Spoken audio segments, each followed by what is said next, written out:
stumble? The whole car is shaking and the check engine light's flashing. That's a classic misfire. I'm scanning it and cylinder 3 is racking up counts like crazy. Spark looks good, so I pull a sample of the fuel.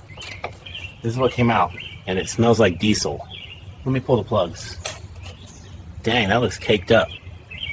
I'm smelling the spark plug. Yep, that's diesel, all right. Someone filled this gas tank with the wrong fuel. The smell that comes off it instantly reminds me of an old kerosene heater in the winter. And when I check the spark plug after running that mix, you get that same warm, oily kerosene vibe. All right, guys, hope you enjoyed this video. Like and subscribe for more content.